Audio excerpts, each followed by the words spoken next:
ہر لحظہ ہے مومن کی نئی شان نئی آن، ہر لحظہ ہے مومن کی نئی شان نئی آن، تعلیمات تقویٰ ہے اللہ کی برہان، تعلیمات تقویٰ، تعلیمات تقویٰ، تعلیمات تقویٰ، تعلیمات تقویٰ۔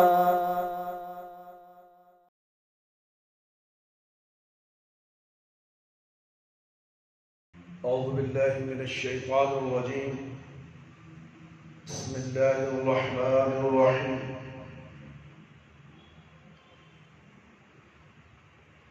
ان الحمد للہ نحمده ونستعینه ونستغفره ونعوذ باللہ من شرور انفسنا ومن سیئات اعمالنا، من يهده الله فلا مضل له ومن يضلل فلا هادي له، وأشهد أن لا إله إلا الله وحده لا شريك له، وأشهد أن محمدا عبده ورسوله۔ أعوذ بالله السميع العليم من الشيطان الرجيم، من همزه ونفخه ونفسه، بسم الله الرحمن الرحيم۔ يا أيها الذين آمنوا اتقوا الله حق تقاته ولا تموتن إلا وأنتم مسلمون۔ يا أيها الناس اتقوا ربكم الذي خلقكم من نفس واحدة وخلق منها زوجها وبث منهما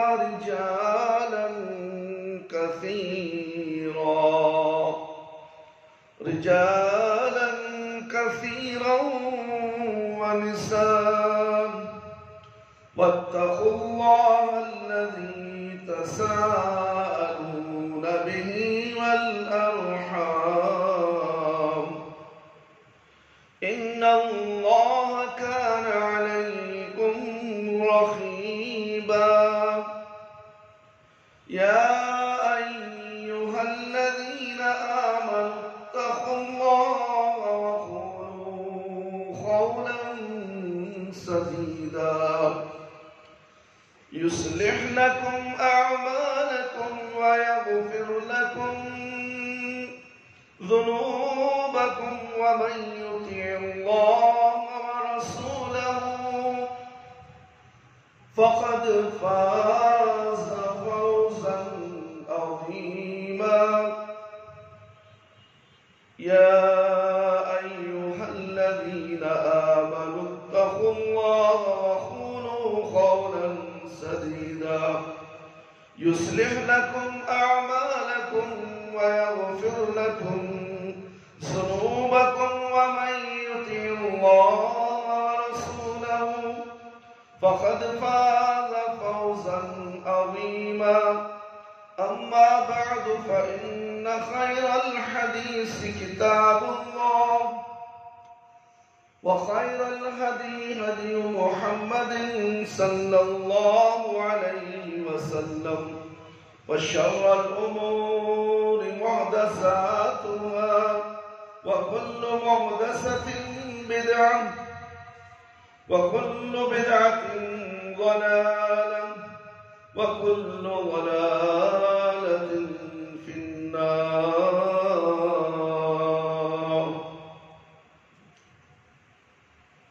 محترم بزرگوں، ساتھیوں، دوستوں، خواتین اسلام، میری پیاری ماں اور بہنوں، پیارے بچوں اور نوجوان ساتھیوں، آج خطبہ جمعہ ہے، عید المومنین۔ آج خطبہ کا عنوان ہے قبولیت اعمال میں اخلاص کا اثر۔ محترم حضرات، کسی بھی عبادت اور عمل کی قبولیت کے لیے 3 شرط ہے۔ پہلی شرط یہ ہے عمل کرنے والا توحید یعنی موحد ہو، توحید پرست ہو۔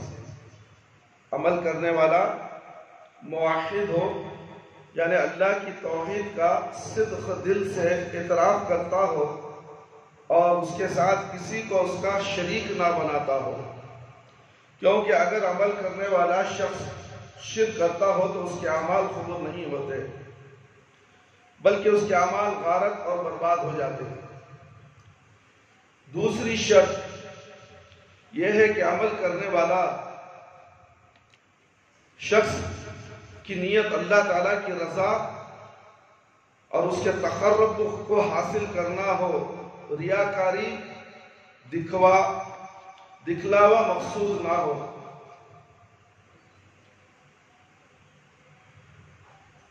اور اس کو اخلاص کہتے ہیں۔ تیسری شرط یہ ہے کہ عمل نبی کریم صلی اللہ علیہ وسلم کی شریعت کے مطابق ہو، یعنی قرآن و حدیث سے ثابت ہو، کیونکہ ایسا عمل جو قرآن و حدیث سے ثابت نہ ہو وہ ناقابل قبول ہے۔ اوپر جا کر ٹیبل میں لڑائے ایسا گلاس کالا جو کچھ لے لگا۔ میرے بھائی میرے دوست، تین شرطیں تھی جو میں نے آپ کے سامنے رکھی ہیں۔ نبی کریم صلی اللہ علیہ وسلم کا ارشاد گرامی ہے، من احدث فی امرنا ھذا ما لیس منہ هو رد فہو رد۔ سنت پڑھا تو سنت پڑھا۔ جس نے ہمارے اس دین میں کوئی نئی کام ایجاد کیا جو اس میں سے نہیں ہے وہ تو وہ مردود ہے۔ ایک اور روایت میں ارشاد فرمایا، من عمل عملا لیس علیہ امرنا فہو رد۔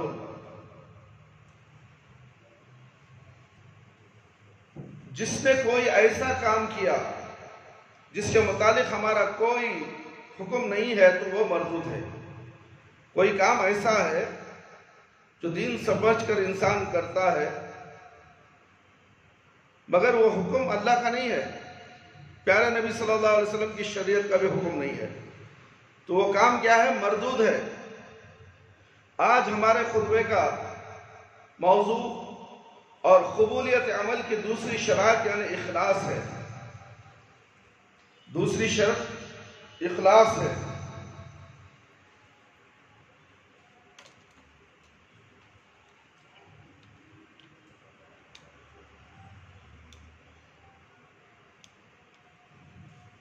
میرے بھائی میرے دوست، اخلاص کا مفہوم، اخلاص کی اہمیت و ضرورت پر بات کرنے سے پہلے یہ جان لیں کہ اخلاص کسے کہتے ہیں اور اس کا معنی و مفہوم کیا ہے۔ لفظ اخلاص کا معنی چھانٹنا اور ملاوٹ سے پاک کرنا۔ کوئی چیز مل گئی ہے، چاول کے اندر کنکرے زیادہ آ گئے ہیں تو اسے کیا کرتے ہیں؟ کنکرے ہٹائیں گے، خالص چاول کو الگ کر لیں گے نا، تاکہ کھانے میں کنکر دانتوں کو نہ لگے، یعنی کہ پاک صاف کھانا کھائیں۔ جب کھانے کے لیے ہم دال میں بھی اگر کچھ غلاظت ہے تو اسے چھانٹ دیا جاتا ہے، پاک و صاف کر دیا جاتا ہے، خالص دال کو الگ کر لیا جاتا ہے۔ اسی طرح دین کو بھی اخلاص کے ساتھ چھانٹنا پڑتا ہے۔ دین کے بھی اندر ملاوٹیں آ چکی ہیں اس دور میں، اس دور سے بھی ملاوٹ ہوئی اور اس دور میں تو حد سے زیادہ ملاوٹیں دین کے اندر ہو گئی۔ تو اب دین کو چھانٹنا کس طریقے سے؟ قرآن اور حدیث کے ذریعے سے۔ اخلاص اسی کا نام ہے۔ اور شرعی اصطلاح میں سے مراد یہ ہے کہ انسان اپنی عبادت کے ذریعے صرف اور صرف اللہ تعالیٰ کی رضا اور اس کا تقرب حاصل کرنے کی نیت کرے اور اس میں کسی اور دنیاوی مقصد کی ملاوٹ نہ کرے۔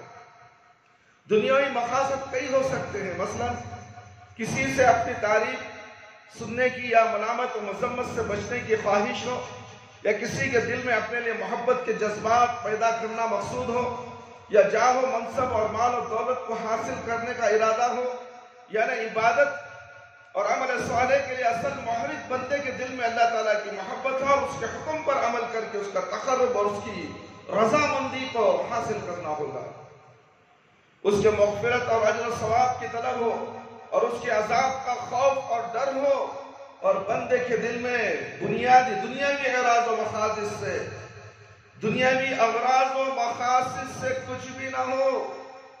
حافظ ابن رجب رحمہ اللہ علیہ اخلاص کی وضاحت کرتے ہوئے کہتے ہیں، بندہ جب عمل کرے تو اس کے دل میں یقین ہو کہ اللہ تعالیٰ اسے دیکھ رہا ہے اور اس سے مطلع اور اس کے قریب ہے، لہذا جب بندہ اپنے عمل میں اس چیز کا استحضار کرتا ہے اور پھر اسی کیفیت کے ساتھ وہ اپنا عمل کرتا ہے تو وہ مخلص ہوتا ہے۔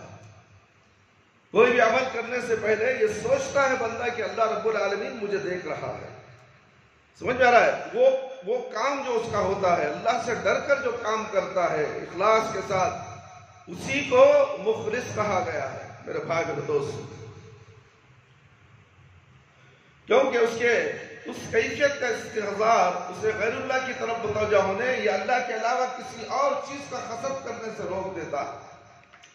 امام ابو عثمان سعید بن اسماعیل عیسیٰ پوری رحمۃ اللہ علیہ کہتے ہیں، اخلاص 4 چیزوں کا نام ہے۔ پہلی یہ کہ آپ اپنے قول و فعل کے ذریعے اپنے دل میں ارادہ کریں کہ آپ محض اللہ تعالیٰ کی رضا ہی چاہتے ہیں، اللہ تعالیٰ کی رضا ہی چاہتے ہیں اور اس کی ناراضگی سے بچنا چاہتے ہیں، اور عمل کے دوران آپ کی کیفیت یہ ہو کہ جیسے آپ اللہ تعالیٰ کو دیکھ رہے ہیں اور وہ آپ کو دیکھ رہا ہے، اس لیے تاکہ آپ کے دل سے ریا چلا جائے۔ ریا ایسی چیز ہے، دکھا کے معنی دکھاوا ہے، لوگوں کو دکھانا، تو یہ چلا جائے۔ لائٹ ڈلوائے گا سامنے کا۔ دوسری یہ کہ آپ اس بات کو اپنے اوپر اللہ تعالیٰ کا بہت بڑا احسان سمجھیں کہ اس نے آپ کو اس عمل کی توفیق دی، یہ اس لیے تاکہ آپ کے دل سے خود پسندی نکل جائے۔ تیسری یہ کہ آپ اپنے عمل میں نرمی اور ٹھہراؤ کریں اور جلد بازی سے بچیں، کیونکہ نبی کریم صلی اللہ علیہ وسلم کا ارشاد گرامی ہے، ما جعل الريق في شيء الا زانه وما نزع من شيء الا شانه۔ صحیح مسلم کی روایت ہے، جس چیز میں نرمی اختیار کی جاتی ہے اسے وہ خوبصورت بنا دیتی ہے، اور جس چیز سے نرمی نکالی جاتی ہے اس میں سختی برتی جاتی ہے تو سختی اسے بدصورت بنا دیتی ہے۔ یاد رہے کہ جلد بازی نفسانی خواہشات کی اتباع ہے اور نرمی سنت نبویہ کی اتباع ہے۔ اور چوتھی یہ کہ جب آپ اپنے عمل سے فارغ ہوں تو آپ کے دل میں اس بات کا خوف ہو کہ کہیں اللہ تعالیٰ آپ کے عمل کو رد نہ کر دے اور اسے قبول نہ کرے۔ اللہ تعالیٰ رب العالمین کا فرمان ہے، وَالَّذِينَ يُؤْتُونَ مَا آتَوا وَقُلُوبُهُمْ وَجِلَتْ أَنَّهُمْ إِلَى رَبِّهِمْ راجعون۔ سورہ مومنون آیت نمبر 20 آیت نمبر 60۔ اور جو لوگ دیتے ہیں، جو کچھ دیتے ہیں، تو حالت یہ ہوتی ہے ان کے دل کپ کاتے ہیں، وہ اپنے رب کی طرف لوٹنے والے ہیں۔ جو شخص ان 4 چیزوں کو جمع کر لیتا ہے تو وہ انشاءاللہ اللہ تعالیٰ اپنے عمل میں مخلص ہوگا۔ میرے بھائی میرے دوست اور خواتین اسلام، اخلاص کی اہمیت کیا ہے؟ اخلاص ہر عبادت کی روح ہے، اور ہر عبادت میں اس کی حیثیت ایسی ہی ہے جیسے جسم میں روح کی حیثیت ہوتی ہے۔ جس طرح جسم بغیر روح کے مردہ ہوتا ہے، اسی طرح عبادت بھی بغیر اخلاص کے مردہ ہوتی ہے۔ جس طرح ایک جسم بغیر روح کے زندہ نہیں رہ سکتا، اسی طرح ایک عبادت بھی بغیر اخلاص کے زندہ نہیں رہ سکتی۔ لہذا ہم سب کو اپنی عبادت کی زندگی کے لیے سوچنا چاہیے۔ کون سوچتا ہے؟ آج کے ماحول میں کوئی اپنی عبادت کی حفاظت نہیں کرتا۔ کیا میری عبادتیں قبول ہو رہی ہیں؟ کہ میں نے جو دعا مانگی ہو، کیا اللہ رب العالمین میری دعا کو قبول فرما رہا ہے؟ کیا میں ایسے کام کرتا ہوں جو اللہ کو راضی کرنے کے لیے، تاکہ اللہ میری دعا کو قبول فرمائے؟ بہت کم لوگ ہیں میرے بھائی میرے دوست اس طرح کا سوچتے ہیں۔ اخلاص دل کے اعمال میں سے ایک عمل ہے میرے بھائی، اور ایسا عمل ہے کہ جو دل کو منور کرتا ہے، اسے جلا بخشتا ہے، اور جس دل میں اخلاص نہیں ہوتا وہ تاریک ہوتا ہے اور اس پر اندھیرا چھا جاتا ہے میرے بھائی۔ چونکہ اخلاص دل میں ہوتا ہے، اس لیے اللہ تعالیٰ بھی بندوں کے دلوں پر نظر رکھتا ہے۔ ابو ہریرہ رضی اللہ عنہ بیان کرتے ہیں کہ رسول اکرم صلی اللہ علیہ وسلم نے ارشاد فرمایا، ان اللہ لا ينظر الى صورکم واموالکم ولكن ينظر الى قلوبکم واعمالکم۔ صحیح مسلم کی روایت ہے، بے شک اللہ تعالیٰ تمہاری شکلوں اور تمہارے مالوں کو طرف نہیں دیکھتا، بلکہ وہ تمہارے دلوں اور تمہارے عملوں کی طرف دیکھتا ہے۔ اللہ تعالیٰ اخلاص کی اہمیت کو واضح کرتے ہوئے ارشاد فرماتے ہیں، وَمَا أُمِرُوا إِلَّا لِيَعْبُدُوا اللَّهَ مُخْلِصِينَ لَهُ الدِّينَ حُنَفَاءَ وَيُقِيمُوا الصَّلَاةَ وَيُؤْتُوا الزَّكَاةَ وَذَلِكَ دِينُ الْقَيِّمَةِ۔ انہیں محض اس بات کا حکم دیا گیا کہ وہ صرف اللہ تعالیٰ کی عبادت کرے، دین کو بس اس لیے خالص کرتے ہوئے اور شرک وغیرہ سے منہ موڑتے ہوئے نماز قائم کرے، زکوٰۃ ادا کرے، اور یہی ہے بالکل صحیح اور درست دین۔ اس آیت پہ ذرا غور فرمائیے میرے بھائی میرے دوست اور خواتین اسلام۔ اس میں اللہ تعالیٰ نے ذکر فرمایا کہ بندوں کو 5 باتوں کا حکم دیا گیا۔ پہلے اکیلے اللہ تعالیٰ کی عبادت کرے، دوسرا دین کو اس کے لیے خالص کرے، یعنی اس میں غیر اللہ کو شریک نہ کرے۔ یہ اس بات کی دلیل ہے کہ تمام عبادات میں اخلاص ضروری ہے۔ تیسری بات، پھر اسی بات کی مزید تاکید لفظ حنفاء کے ساتھ کی، یعنی غیر اللہ سے منہ موڑتے ہوئے بس اللہ تعالیٰ کی طرف یکسو ہو کر محض اس کا تقرب حاصل کرنے کی خاطر اس کی عبادت کرے۔ چوتھا، نماز قائم کرتے رہیں، یعنی اسے شروط اور فرائض اور آداب کے ساتھ پابندی سے ہمیشہ پڑھتے رہے۔ 5واں، زکوٰۃ ادا کرتے رہیں، اور 5 باتوں کا حکم دینے کے بعد فرمایا وَذَلِكَ دِينُ الْقَيِّمَةِ، یعنی یہ 5 احکامات بالکل صحیح اور درست دین ہے۔ اس سے ثابت ہوا کہ اخلاص دین اسلام میں شرط ہے، اور شرط کا مطلب یہ ہے کہ اخلاص ہے تو دین ہے، اخلاص نہیں ہے تو دین بھی نہیں۔ اور اللہ رب العالمین کا فرمان ہے، أَلَا لِلَّهِ الَّذِينَ الْخَالِصِ، خبردار، سورہ زمر آیت نمبر 3، خبردار اللہ کے لیے تو دین خالص ہی ہے، یعنی دین خالص ہی اللہ تعالیٰ کے ہاں قابل قبول ہے۔ جس دین میں اخلاص نہ ہو وہ اللہ کے ہاں قابل قبول نہیں، جس دین میں ملاوٹ ہو وہ دین قابل قبول نہیں۔ چاہے تم دنیا کے بڑے بڑے علماء کی باتیں، پیر و مرشد کی باتیں دین کے اندر ملا کر دین کو ثابت کرنے کی کوشش کرو، مگر دین وہ خالص نہیں ہوتا۔ جو پیور گھی ہے، پیور گھی ہے، اس کے اندر کوئی ملاوٹ آ جائے تو کیا تم مانو گے؟ یہ خالص گھی ہو سکتا ہے؟ دین کو کیا معمولی سمجھ بیٹھے ہو؟ 2 رکعت پڑھ دو پھر باقی ہو، تم بھی ہم کی ہوگا۔ دین کو معمولی مت سمجھو میرے بھائی میرے دوست، دین خالص ہے۔ اللہ اکبر۔ ابو امامہ رضی اللہ عنہ بیان کرتے ہیں کہ ایک شخص نبی کریم صلی اللہ علیہ وسلم کے پاس آیا اور کہنے لگا، آپ کا خیال ہے کہ جو شخص جنگ میں اس لیے شریک ہوا ہے کہ اسے اجر و ثواب بھی ملے، شہرت بھی ہو، تو اسے کیا ملے گا؟ نبی کریم صلی اللہ علیہ وسلم نے فرمایا، لا شیء، اسے کچھ بھی نہیں ملے گا۔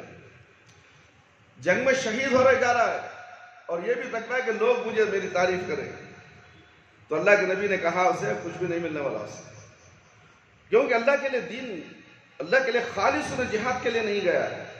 انہیں یہ دیکھ رہا ہے کہ لوگ مجھے دیکھ رہے ہیں کہ میں جہاد میں جا رہا ہوں، بہادر ہوں، شہرت ہو، نام ہو، میرے مرنے کے بعد میرا نام ہو، یہ تصور اس کے دل میں تھا اور اس نے جہاد کو گیا۔ تو ایسے شخص کے بارے میں پیارے نبی صلی اللہ علیہ وسلم سے پوچھا گیا تو انہوں نے کہا کہ نہیں، کوئی چیز قابل قبول نہیں اسے۔ اللہ کے نبی صلی اللہ علیہ وسلم نے فرمایا ان اللہ لا يقبل من العمل الا ما كان له خالصا ويبتغي به وجهه بے شک اللہ تعالیٰ کوئی عمل قبول نہیں کرتا سوائے اس کے جو خالص ہو، اس کے ساتھ اللہ کی رضا کو طلب کیا گیا ہو۔ اس سے ثابت ہوا کہ دین کو اللہ کے لیے خالص کرنا انتہائی ضروری ہے۔ اللہ تعالیٰ نے اپنے پیارے نبی محمد صلی اللہ علیہ وسلم کو حکم دیتے ہوئے فرمایا قل انی امرت ان اعبد اللہ مخلصا لہ الدین۔ آپ کہہ دیجئے کہ مجھے حکم دیا گیا کہ میں اللہ کی عبادت کرتا رہوں دین کو اس کے لیے خالص کرتے ہوئے، اور محمد صلی اللہ علیہ وسلم کو یہ حکم دیا گیا کہ وہ اللہ کی عبادت دین کو اس لیے خالص کرتے ہوئے کرے، تو یہ حکم یقینی طور پر آپ صلی اللہ علیہ وسلم کی پوری امت کے لیے بھی ہے۔ جو اللہ کے نبی صلی اللہ علیہ وسلم کو جو حکم دیا جاتا ہے وہ پوری امت کے لیے حکم۔ رسول اللہ صلی اللہ علیہ وسلم کا ارشاد گرامی ہے الدنیا ملعون ما فيها الا ما ابتغي به وحده اللہ۔ دنیا اور دنیا میں جو کچھ ہے سب ملعون ہے، یعنی سب شیطان ہے۔ اللہ اکبر، سوائے اس کے جس کے ساتھ اللہ تعالیٰ رضا کو طلب کیا جائے۔ اخلاص کی اسی اہمیت کے پیش نظر نبی کریم صلی اللہ علیہ وسلم ہر فرض نماز کے بعد یہ دعا پڑھا کرتے تھے۔ میرے بھائی آج ہم لوگ کہاں پڑھتے ہیں دعا؟ نماز ہوئی، سلام ہوئی، فوراً بھاگو، جیسے کہ مسجد کے اندر اسے بیٹھتے تکلیف تھی، اب آگ لگ رہی ہے نیچے سے اور مجھے بھاگ جانا ہے یہاں سے۔ شیطان اسے باہر سے بلاتا ہے۔ کیسے بلاتا ہے؟ موبائل کے ذریعے سے۔ یہ بار بار نماز میں موبائل کی طرف نگاہ رکھتا ہے۔ جب تشہد میں ہوتا ہے تو یہ اس کی پوری نظر موبائل پر ہوتی ہے، کون سا فون آیا، کون سی میسج آیا نہیں معلوم، سلام پھرے گا، موبائل آن کرے گا، اسی بہانے ہاتھ میں کان میں لگا کے باہر چلا جائے گا تاکہ امام صاحب کو معلوم ہو جائے کہ یہ ضروری فون آ گیا ہے بیچارے کو۔ اللہ اکبر، یہ بیوقوف کو یہ نہیں معلوم کہ اللہ رب العالمین دیکھ رہا ہے اور تیرے دل کے اندر کیا ہے وہ بھی دیکھ رہا ہے، مگر مسجد میں جب تک بیٹھے گا وہ نماز کی حالت میں ہے۔ اللہ اکبر، اللہ اکبر۔ اور مسجد سے بھاگنے والا نماز سے ختم کرنے والا جب تک مسجد میں رہے وضو کے ساتھ ہے تو نماز کا ثواب اسے ملتا رہے گا، اور نماز مسجد سے باہر چلا جائے تو نماز کا ثواب ختم ہو جائے گا۔ اللہ کے نبی صلی اللہ علیہ وسلم ہر فرض نماز کے بعد یہ دعا پڑھا کرتے تھے لا الہ الا اللہ وحدہ لا شریک لہ لہ الملک ولہ الحمد وهو على كل شيء قدیر لا الہ لا حول ولا قوة الا باللہ الا اللہ ولا نعبد الا ایاہ لہ نعمت وَلَهُ الْفَضْلُ وَلَهُ الثَّنَاءُ الْحَسَنُ لَا إِلَهَ إِلَّا اللَّهُ مُخْلِصِينَ لَهُ الدِّينَ وَلَوْ كَرِهَ الْكَافِرُونَ۔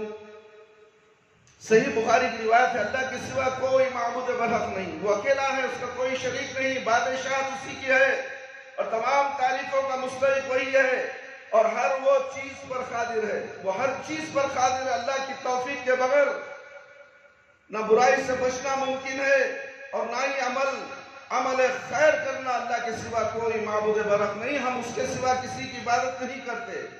تمام نعمتیں وہی عطا کرتا ہے، اسی لیے ہر قسم کا فضل اور وہی اچھی ثنا کا مالک ہے۔ اللہ کے سوا کوئی معبود برحق نہیں، ہم دین کو اسی کے لیے خالص کرتے ہیں، خواہ کافروں کو ناگوار گزرے۔ سچے مومن وہ ہیں جو دین کو اللہ کے لیے خالص کرتے ہیں۔ اللہ رب العالمین فرماتے ہیں إِلَّا الَّذِينَ تَابُوا وَأَسْلَمُوا وَاعْتَصَمُوا بِاللَّهِ وَأَخْلَصُوا دِينَهُمْ لِلَّهِ فَأُولَئِكَ مَعَ الْمُؤْمِنِينَ وَسَوْفَ يُؤْتِ اللَّهُ الْمُؤْمِنِينَ أَجْرًا عَظِيمًا۔ سورہ نساء نمبر 140 ہاں وہ لوگ جنہوں نے توبہ کی اور اپنی اصلاح کر لی، اللہ سے رشتہ مضبوط کر لیا اور دین اللہ کے لیے خالص کر لیا وہ مومنوں کے ساتھ ہوں گے، اور ان قریب اللہ تعالیٰ مومنوں کو اجر عظیم سے نوازے گا۔ اس آیت کریمہ میں اللہ تعالیٰ نے 4 صفات ذکر کیے ہیں میرے بھائی: توبہ، اصلاح اور اللہ کے ساتھ مضبوط رشتہ قائم کرنا۔ اور اخلاص دین، جس شخص میں یہ صفات ہوں گی وہ دنیا میں نفاق سے بچ جائے گا، اور وہ دنیا میں برزخ میں اور قیامت کے روز مومنوں کے ساتھ ہوگا، اور جن سے اللہ تعالیٰ نے اجر عظیم کا وعدہ فرمایا ہے۔ 2 رکعت نماز پڑھیں۔ اخلاص کا تعلق نیت کے ساتھ ہے، دل کے ارادے کے ساتھ ہے، اور یہ بات سب کو معلوم ہے کہ اعمال کا دار و مدار بھی نیتوں پر ہے۔ یعنی اگر نیت میں اخلاص ہو اور عمل کرنے والا صرف اللہ تعالیٰ کی رضا کا طلبگار ہو تو اسے اللہ تعالیٰ کی رضامندی نصیب ہوگی، اور ایسا نہیں بلکہ اس کی نیت ریاکاری کرنا یا اپنی تعریف سننا تو اسے وہی چیز ملے گی جس کی اس نے نیت کی تھی۔ عمر بن خطاب رضی اللہ عنہ سے روایت ہے، بیان کرتے ہیں کہ رسول اللہ صلی اللہ علیہ وسلم نے فرمایا: انما الاعمال بالنیات وانما لكل امرئ ما نوى۔ صحیح بخاری کی روایت ہے اور مسلم میں بھی اس کا ذکر کیا گیا ہے۔ تمام اعمال کا دار و مدار نیتوں پر ہے۔ اللہ اکبر۔ اور ہر آدمی کے لیے وہی چیز اس کی جس کی اس نے نیت کی، آپ نے جو نیت کی وہ ملے گا آپ کو۔ تمام نیتوں کا عمل کا دار و مدار نیت کے اوپر ہے۔ اس طرح مغن بن یزید رضی اللہ عنہ بیان کرتے ہیں کہ ان کے والد یزید رضی اللہ عنہ نے چند دینار صدقہ کرنے کے لیے نکالے، اور مسجد میں ایک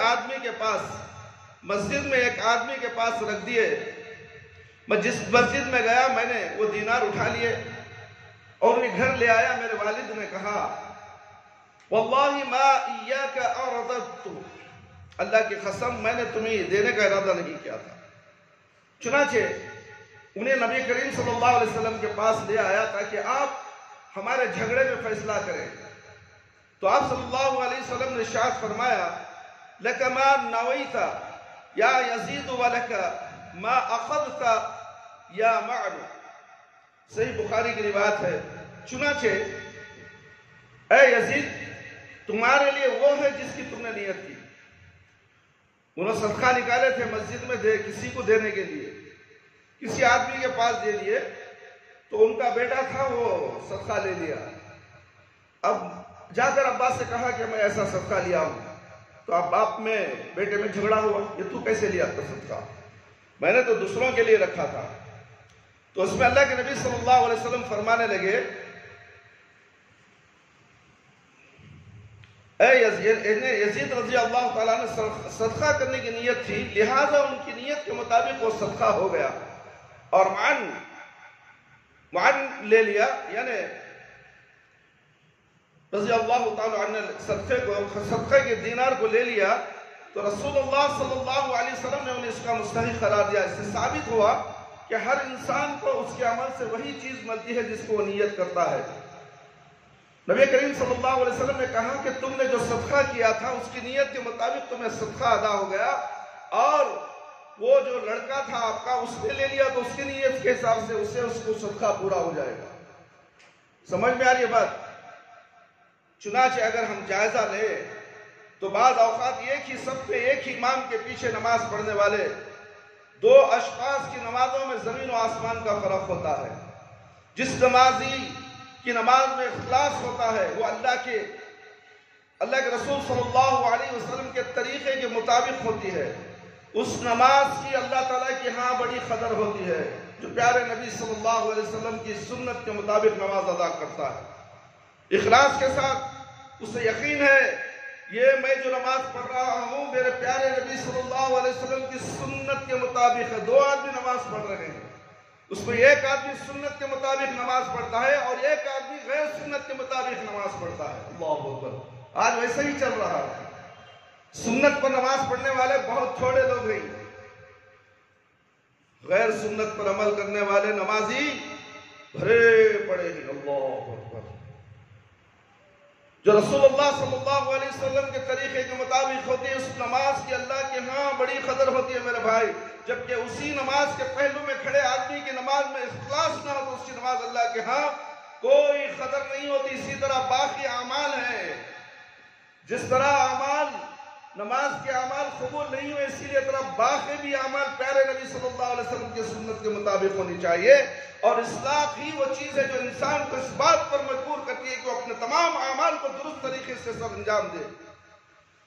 چنانچہ اخلاص ایک جج کو مجبور کرتا ہے کہ اس وقت تک فیصلہ نہ کرے جب تک کہ کسی کا بغور جائزہ لے کر وہ اس کی گہرائی تک نہ پہنچے.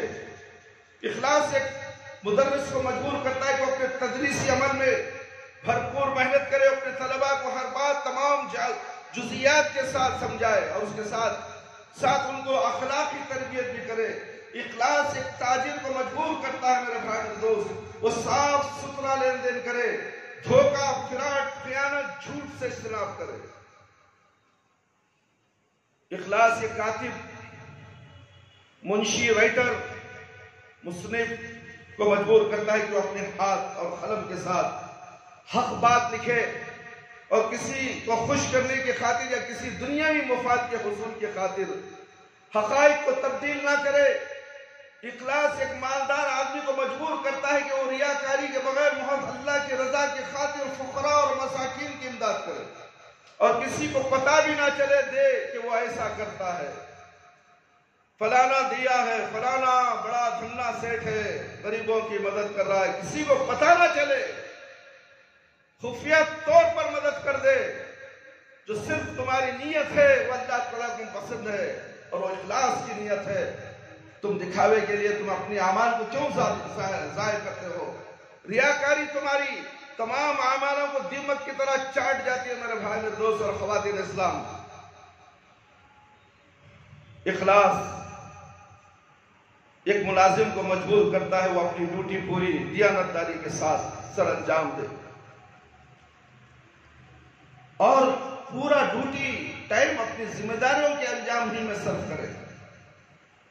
کبھی سستی اور کاہلی نہ کرے اور کام کرنے والے کو بھی کام کرنے والا جو مالک ہوتا ہے اس کے ساتھ اگر خیانت کرے گا تو قیامت کے دن پکڑا جائے گا. کام دیانتداری کے ساتھ ہو، ڈیوٹی پوری انجام دے. اخلاص ایک نوکر کو مجبور کرتا ہے کہ وہ اپنے مالک کی خیر خواہی کرے، اس کے بعد اور اس کی عزت کی حفاظت کرے. اللہ اکبر، اللہ اکبر، کتنا بڑا مرتبہ دیا گیا. یہ سب دنیاوی معاملات ہے، اس کے اندر بھی اخلاص ہونی چاہیے. اخلاص ہر آدمی کو مجبور کرتا ہے کہ وہ ہمیشہ حق اور حق والوں کا ساتھ دے اور ان کا دفاع کرے، ظلم و باطل اور مجرموں کا ساتھ نہ دے اور نہ ہی ان کا دفاع کرے. الغرض یہ ہے کہ اخلاص ہر شخص کی تربیت کرتا ہے اور ہر انسان کو حقوق اللہ اور حقوق العباد میں اس کی ذمہ داریاں کا کما حق کو ادا کرنے پر آمادہ کرتا ہے اور کسی قسم کی کمی اور کوتاہی سے باز رکھتا ہے. اللہ اکبر. کہاں ہے ہمارے پاس اخلاص؟ ہمارے پاس کہاں ہے اخلاص؟ پھر ہم کہتے ہیں کہ فلانے نام ٹائٹل لگا لیتے ہیں اپنے ناموں کے ساتھ. ہمیں جنت کو جائیں گے، ہمیں جنت کو جائیں گے. جنت کو جانا اتنا آسان نہیں ہے میرے بھائی. تمہارے پاس اخلاص ہے کیا؟ دیکھو، تمہارے پاس چندہ پوچھنے آتا ہے مسجد کے لیے، اللہ کے گھر کے لیے، تم دنیا کی باتیں بتاتے ہو. فلانا فلانا فلانا، کیا یہ اخلاص ہے؟ بڑے بڑے مساجد کے ذمہ دار بن گئے، ناظم بن گئے اور تمہارے پاس اللہ کے لیے پوچھنے آیا تھا بندہ تم نے کیا دے؟ کیا تم نے اسے اخلاص کے ساتھ اللہ کو ڈرتے ہوئے اپنے ہاتھ سے یا اپنے جمعیت سے تم نے کیا اس کی مدد کی؟ تم نے محض ایک چاند کے مسئلے میں اسے دھتکار دیا. اللہ اکبر. بلکہ 160 ممالک میں عید کی چاند نظر آتا تو سارے مکہ اور مدینہ منورہ کے مطابق نماز بھی پڑھ لیتے ہیں، روزہ رکھ لیتے ہیں اور عرفات بھی کر لیتے ہیں. تم ہمیں یہ تانا دے کر ہمیں مسجد سے دھتکار دیا، ہمیں نظر انداز کر دیا. تم ہمارے میں نہیں ہو، ہمارے اسلام میں نہیں ہو. ہم کہتے ہیں کہ تم اسلام میں نہیں ہو، تمہارا اسلام گیا بھاڑ میں. تمہارے دل میں اخلاص کہاں ہے میرے بھائی میرے دوست؟ اے مسلمانوں، یہ مسجد پکار پکار کر کہتی ہے کہ آؤ ہماری مدد کرو، مگر مدد کرنے والا کوئی نہیں، ابھی بھی پیسے بیلنس ہے۔ افسوس، شرم آنی چاہیے ان اہل حدیث مالداروں کو بھی، ان اہل حدیث علماء کو بھی، ان اہل حدیث کے مسجد کے ذمہ داروں کو بھی۔ یہ مسجد کی بنیاد توحید پر اور تقوی پر رکھی گئی ہے۔ یہ تقوی تمہارے منہ میں تمانچہ مارنے کے لیے کھڑا ہوا ہے بنگلور کی سرزمین ہیگڑے نگر کے اندر۔ اخلاص کی بات کرتے ہو، کہاں ہے اخلاص تمہارا؟ تمہارا اخلاص تمہاری چودراہٹ کے اندر گھس گیا، تمہارا اخلاص شہرت میں گھس گیا، تمہارا اخلاص ریاکاری میں گھس گیا، تمہیں بھید بھاؤ نظر آنے لگا، اونچ نیچ دیکھنے لگے۔ اللہ نے کہا تمام مسلمان بھائی ہیں۔ کیا یہ حدیث تمہیں یاد نہیں؟ ہر مسلمان بھائی ہوتا ہے، ہر مسلمان کی مدد کی جائے، چاہے وہ کسی مسلک سے اس کا تعلق کیوں نہ ہو، بریلوی مسلک سے ہو، تبلیغی مسلک سے ہو، دیوبندی مسلک سے ہو، ندوے سے مقصد سے ہو، نہ جانے کسی سے مقصد ہو، کلمہ لا الہ الا اللہ پڑھتا ہے، اور ہم تو کلمہ لا الہ اخلاص سے پڑھتے ہیں اور پیارے نبی صلی اللہ علیہ وسلم کی سنت پر عمل کرتے ہیں، اور تمہیں ہمیں دھمکا دیا، بہانے بنا دیے۔ بناؤ بہانے، دنیا چند دن کی دنیا ہے، آخر موت ہے، مرنا ہے، کوئی بچنے والا نہیں، کوئی بچنے والا نہیں میرے بھائی۔ ہے بڑے بڑے مالداروں، تجوریاں بھر بھر کر نوٹیں رکھے ہو تمہارے لیے مسجد تقویٰ کا مسئلہ چٹکیوں میں ہو سکتا ہے، چٹکیوں میں۔ اللہ تعالیٰ چٹکیوں میں تمہیں جہنم میں گرا دے گا۔ اللہ نے سوچ لیا تو تم جہنمی ہو، تمہارے اخلاص، تمہارے اعمال سب ضائع ہو گئے۔ جمعیت، اللہ اکبر، جمعیت کے لوگ قرآن اور حدیث پر چلنے والے ہیں۔ جمعیت کا ٹھیکہ ہمیں مت دکھاؤ میرے بھائی، ہمیں معلوم ہے کون کتنے پانی پہ، کون اخلاص میں ہے، انما الاعمال بالنیات کے طریقے سے کون چل رہا ہے، کس کی نیتیں کیا کیا ہے۔ سب شہرت کے بھوکے ہیں، شہرت کا ننگا ناچ ناچ رہے ہیں۔ ناچو، یہ دھرتی تمہاری نہیں ہے، اللہ رب العالمین کی دھرتی ہے، زمین اللہ رب العالمین نے بنائی ہے۔ اس دھرتی میں تم چلتے پھرتے ہو، یہ دھرتی، یہ زمین تمہیں پوچھے گی قیامت کے دن۔ ایک مسجد اللہ کی مسجد سے پکار آئی تھی، تم نے اس کی پکار کو سنو نہیں، دنیا کے لیے، دنیا کے لوگوں کو خوش کرنے کے لیے تم نے اسے نظر انداز کر دیا۔ تمہارے اعمال برباد ہوں گے جب تمہیں احساس ہوگا، جب کہ دنیا ختم ہو چکی ہوگی، اعمال کے دروازے بند ہو گئے۔ ابھی بھی وقت ہے، توبہ کرو، استغفار کرو، اللہ تمہیں نیک ہدایت دے، دین کی سمجھ عطا فرمائے اور تقوی عطا فرمائے۔ یہ تقوی تمہیں بھیک میں دیتا ہے، تقوی حاصل کرو۔ ہمیں کسی عہدے کی ضرورت نہیں، ہم تمہیں تقوی دیتے ہیں، تقوی لے لو، پڑھو قرآن، تقوی کی حقیقت کیا ہے۔ تقوی نام کی مسجد کو تم نے ٹھوکر مار دی، اس لیے کہ تمہارے سوچ اور تمہارے دماغ سے نہیں ہے مسجد، تمہارے دماغوں میں مسجدوں کو بنا لیا تم نے۔ مسجد تو اللہ کے گھر ہیں، عبادت صرف اللہ کی ہوتی ہے۔ تمہاری شہرت کی عبادت، تمہارے عہدوں کی عبادت، لعنت ہے ایسے بڑے بڑے عہدے داروں کے اوپر، اللہ کی لعنت برستی ہے۔ اخلاص کیا ہے؟ معزز بھائیوں، دوستوں، بزرگوں، میری پیاری ماں اور بہنوں، یہ کیسے پتا چلتا ہے کہ ہم اخلاص میں ہے یا نہیں؟ اہل علم نے اس کی کچھ علامات بیان کی ہیں جس کی بنا پر یہ پتا چل سکتا ہے کہ اخلاص ہے یا نہیں۔ آئیے وہ علامات کیا ہیں جاننے کی کوشش کرتے ہیں۔ عمل کرنے والا شخص کی نظر میں تعریف یا مذمت دونوں برابر ہو، کیونکہ اس کے مد نظر فقط یہ ہے کہ اے اللہ، اسے اللہ تعالیٰ سے اجر و ثواب حاصل ہو جائے۔ کوئی تعریف کرے یا مذمت کرے، اس کے ہاں کوئی حیثیت نہیں۔ فلانا دیکھ رہا ہے، فلانا کیا بول رہا ہے، فلانے کے لیے نہیں، اللہ کے لیے خالص محبت ہو، اللہ کے لیے دینا ہے، اللہ کے لیے کچھ کرنا ہے۔ مسجد کے لیے اللہ کا مسجد، اللہ کی گھر، یہ تمہارے سامنے 2 مہینے سے اعلان کر رہے ہیں ہم لوگ، اس مسجد کے مصلیہ بھی آتے ہیں، کیا وہ مصلیوں میں مالدار نہیں؟ کیا ان مصلیوں کے مالدار دوست نہیں؟ یہ واٹس ایپ کے ذریعے پورے ہندوستان، پورے دنیا کے اندر یہ واٹس ایپ کی آواز جاری ہے، کیا سب مالدار، دنیا کے مالدار مر گئے، مردہ ہو گئے؟ ان کے دل مردہ ہو چکے ہیں۔ بیٹی کی شادی میں 1 کروڑ خرچہ کرنے والا یہ ناہنجر اہل حدیث، دوسرے مسلک کی بات نہیں کرو، یہ اہل حدیث کو ہے، اپنی بیٹی پہ 1 لاکھ 1 کروڑ 2 کروڑ خرچ کرتا ہے، اس کے کانوں میں شیش پگھلا دی گئی ہے، اس کے آنکھوں کو اللہ نے اندھا کر دیا ہے، اس کا دل مردہ ہو چکا ہے، وہ سننا نہیں چاہتا مسجد کی آواز، مسجد کی پکار۔ قیامت کے دن اللہ بھی نہیں سنے گا، اور اسے اندھا اور گونگا بہرا بن کر خبر سے اٹھائے گا، ٹھوکریں کھاتے ہوئے پلسرات میں جائے گا۔ کیا پلسرات میں چل سکے گا؟ اندھا چلے گا؟ اندھا چلے گا پلسرات میں میرے بھائی؟ نہیں چل سکتا۔ پھر اخلاص کہاں؟ اخلاص ریاکاری میں اخلاص کو کھا گیا ہے۔ اللہ رب العالمین فرماتے ہیں انما نطعمكم لوجه الله لا نريد منكم جزاء ولا شكورا۔ سورہ دہر آیت نمبر 9۔ ہم تو تمہیں بس اللہ کی رضا کے لیے ہی کھلاتے ہیں، ہمیں تم سے نہ کوئی بدلہ چاہیے اور نہ ہی شکریہ۔ اللہ تمہارا محتاج نہیں۔ اول کے ثواب کے آخر میں امید رکھنا، لوگوں کی نظروں سے اوجھل ہو کر چھپے عمل کرنے کی کوشش کرنا، لوگوں کو دکھانے کے لیے صدقہ اور خیرات مت کرو، لوگوں کو دکھانے کے لیے اعمال مت کرو۔ سعد بن ابی وقاص رضی اللہ عنہ بیان کرتے ہیں کہ رسول اللہ صلی اللہ علیہ وسلم سے سنا، آپ فرماتے رہے ان اللہ یحب العبد التقی الغنی الخفی۔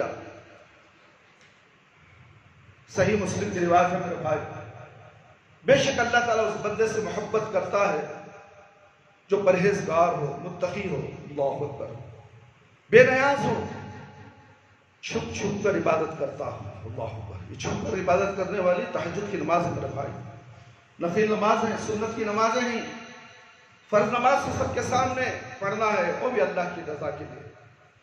ہمارے دل میں یہ ہو کہ اللہ ہمیں دیکھ رہا ہے اور ہم اللہ کو دیکھ رہے ہیں، اور نماز میں خشوع اور خضوع ہو۔ انسان کا ظاہر و باطن ایک جیسا ہونا چاہیے، ظاہر ایک جیسا، باطن ایک جیسا ہونا چاہیے۔ یہ نہیں کہ ظاہری طور پر کچھ اور ہو اور باطنی طور پر کچھ اور ہو، کیونکہ نفاق ہے جو اخلاص کے منافی ہوتا ہے۔ جو اندر ایک باہر ہوتا ہے اسے کیا کہا جاتا ہے؟ نفاق۔ نفاق تمہارے اعمال کو، تمہاری عبادتوں کو کھا جاتا ہے میرے بھائی۔ اللہ رب العالمین فرماتے ہیں یقولون بِأَلْسِنَتِهِمْ مَا لَيْسَ فِي قُلُوبِهِمْ۔ سورہ فتح نمبر 11۔ وہ اپنی زبانوں ایسی باتیں کرتے ہیں جو ان کے دلوں میں نہیں ہوتی، خود پسندی، غرور، تکبر، اجتناب۔ کیونکہ جس شخص میں اخلاص نہیں ہوتا وہ خود پسندی، غرور اور تکبر کا شکار ہو جاتا ہے۔ گویا ان چیزوں سے اجتناب کرنا اخلاص کی علامت ہے۔ تکبر سے بچو، غرور سے بچو، لوگوں کو دکھا کر عمل کرنے سے بچو۔ میرے بھائیوں، بزرگوں، دوستوں، ساتھیوں، میری پیاری ماں اور بہنوں، ان علامات کی روشنی میں ہم میں سے ہر شخص یہ فیصلہ کر سکتا ہے کہ کیا اس کے اندر اخلاص پایا جاتا ہے یا وہ اخلاص سے محروم ہے۔ مختلف اعمال میں اخلاص کی اہمیت، اخلاص ویسے تو ہر عبادت میں شرط ہے، تاہم کچھ عبادت کا ہم بطور خاص تذکرہ کرنا چاہتے ہیں جن میں اخلاص کی اہمیت کو واضح کیا گیا ہے۔ ابو ہریرہ رضی اللہ عنہ بیان کرتے ہیں کہ رسول اللہ صلی اللہ علیہ وسلم نے فرمایا فیان ڈالو جو پیچھے اندھے بچوں، جتنا نہیں لوگ بیٹھے ہیں، پیچھے کا فیان ڈالو، سامنے کے دو فیان ڈالو۔ مسجد کے اندر آئے تو گرمی پیدا ہوتی ہے، باہر بارش ہے، باہر ٹھنڈ ہوتی ہے، اندر آئے تو گرمی ہے۔ اللہ کے مہمانوں کو گرمی میں بٹھاتے ہو، میں کئی مرتبہ تاکید کرتا ہوں، جیسے لوگ سامنے بھرے تو فین آن کر دو، مگر تم لوگ خاموش بیٹھے رہتے ہو۔ اللہ تمہیں نیک ہدایت دے، آمین یا رب العالمین۔ میرے بھائی میرے دوست، طلب علم میں اخلاص۔ ابو ہریرہ رضی اللہ عنہ بیان کرتے کہ رسول اللہ صلی اللہ علیہ وسلم نے فرمایا، من تعلم علما مما يبتغى به وجه الله لا يتعلمه إلا ليصيب به عرضا من الدنيا لم يجد عرف الجنة يوم القيامة۔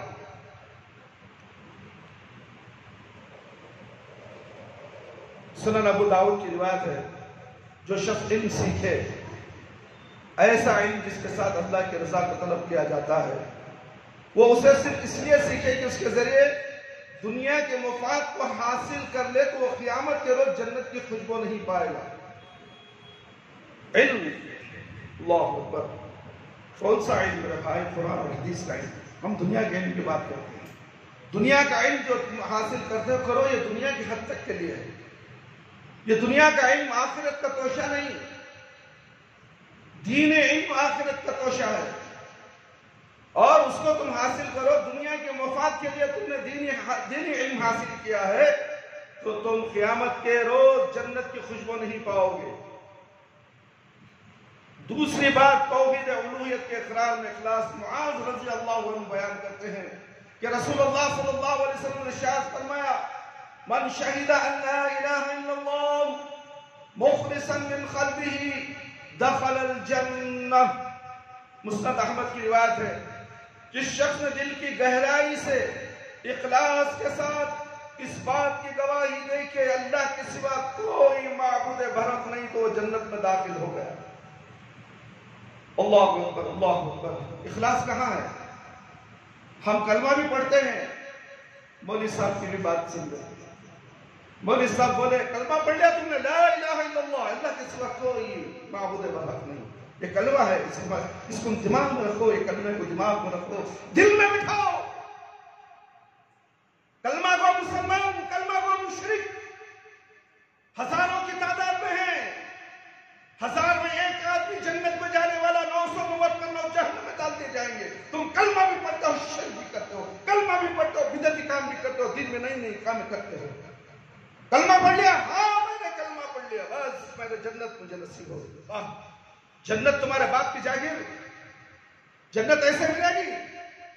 کتنے نوجوان خبر میں جا کر سو گئے، کتنے بلوغت کے نوجوان بچے خبر میں سو گئے، کتنے بوڑھے خبر میں سو گئے، اور کتنے بوڑھے زندہ ہیں خبر میں پیر لٹکا کر ہیں۔ کلمہ لا الہ الا اللہ کا مفہوم معلوم نہیں، کلمہ لا الہ الا اللہ معلوم نہیں، کلمہ معلوم نہیں، کلمہ شہادت معلوم نہیں، کیا معلوم نہیں؟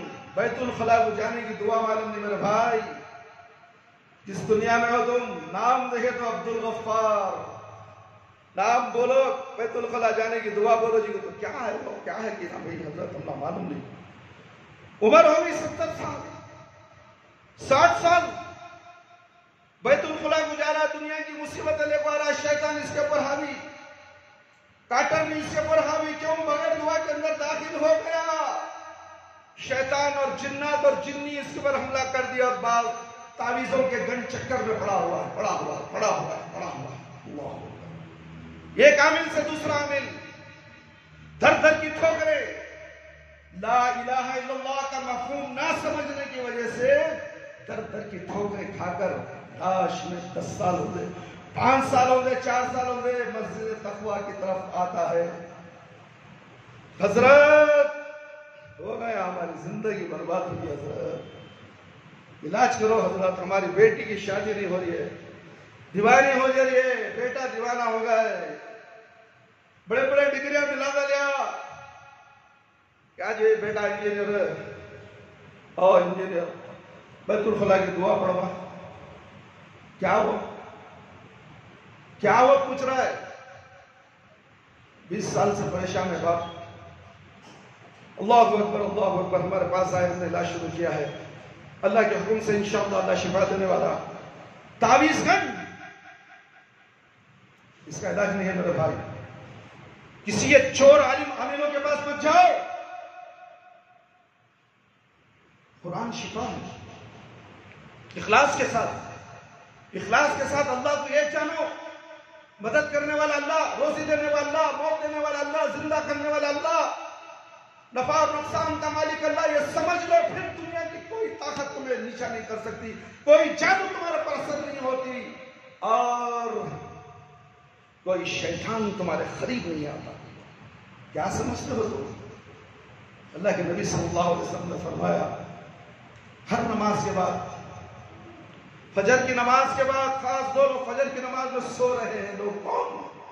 مسلمان. لمبی لمبی داڑیاں، کیا داڑھی جنت میں لے جانے والی ہے؟ جھبا، ٹوپی، سفید شرائی، ہاتھوں میں تسبیح، فجر کی نماز میں غائب حاجی صاحب.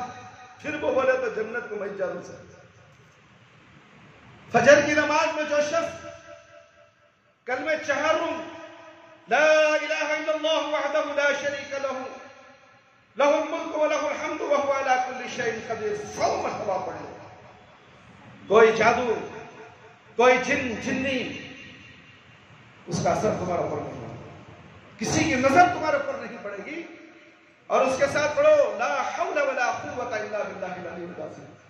یہ کثرت سے پڑھو، تمہاری صحت و عافیت رہے گی، اور تمہیں روزی کہاں سے ملنے والی ہے، کیسے ملنے والی ہے، اس کا علم تمہیں نہیں ہوگا. غیر سے اللہ رب العالمین روزی تمہارے تک پہنچا دے. عمل کرو تو صحیح.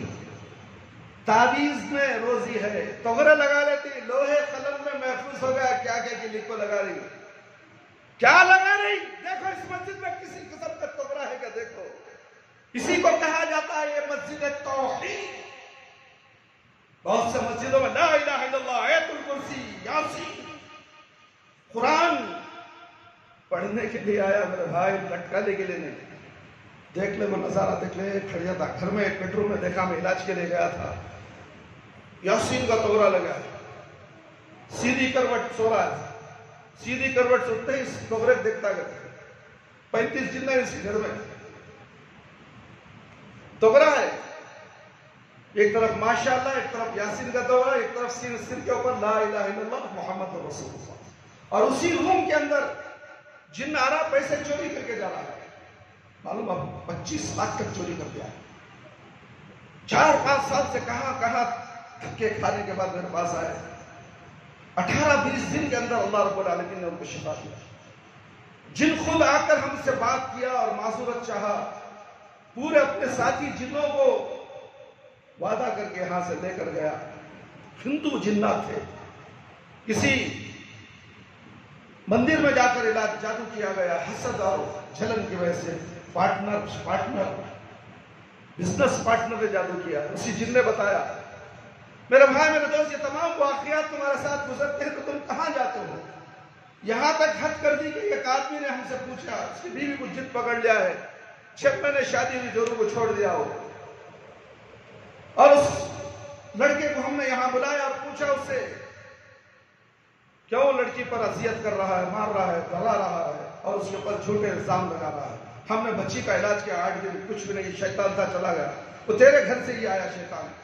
شادی سے پہلے وہ کچھ بہت اچھی تھی، مگر تیرے بے علمی کی وجہ سے، تیرے شرک کی وجہ سے، اور شیطان نے اسے پکڑ لیا. وہ بچی تو قرآن کا علم رکھنے والی تھی، تیرے جیسے ناہنجر کو انہوں نے شادی کر دی. کیوں؟ ایک اما رہا. اس کا ایمان کیا دیکھا نہیں. ایمان باللہ ہے، اخلاص ہے ایمان میں. کہیں اس کے ایمان میں شرک تو نہیں. اپنے بیٹیوں کو تم دے دیتے ہو، مال و دولت کمانے والا ہے. بھاڑ میں گئی ایسی مال و دولت جس کا ایمان ہی نہ ہو. وہ ایمان نہیں ہے تو مال و دولت کیا؟ بے ایمان کو تم اپنی بیٹی کو دیتے ہو، بے ایمان عورت کو تم کر کے اپنے گھر میں لاتے ہو، اس منحوس کو لے کے آتے ہو. درگاہ جائے گی، خبر پوجا کرے گی، فاتحہ 11ویں 12ویں نہ جانے کیا کیا مٹی پلٹ جو اسلام میں نہیں ہے اسے داخل کر کے تم اس کے گھر کو، اپنے گھر کو لا کر اپنے گھر کو جہنم بناتے ہو. اس نے کہا میں بھی بہت جگہ پھریا حضرت. کیا رے پھریا؟ کہاں پھریا تو؟ چرچ کو گیا تھا. میں چرچ پوجا کو تعویذ بننے گیا تھا. اللہ اکبر. دیکھو ویلڈنگ کی فیکٹری میں سپرائزر کیا بتائیں، میں اتنا غصہ کر رہا ہے، لڑکی بھی سامنے ہے، کہتا ہے کہ ماریا تو الٹے ہاتھ سے وہاں جا کے پڑھ کے کرا. میرے سامنے میرے بھائی میرے دوست اللہ کے گھر میں بیٹھ کر تو غیر گھر کے اندر کتنی اذیتیں دیتا ہوگا، کتنا ڈراتا ہوگا اسے. یہ سب دہیج کی وجہ سے. جھوٹے الزامات لگا کر اسے چھٹکارا حاصل کرو، کسی اور جگہ دہیج کے لیے شادی کر لو. ایسے ناہنجر بہت ہیں، عاملوں کے چکر میں پھر کر جادو شیطان کو خود انہوں مسلط کر دیتا ہے.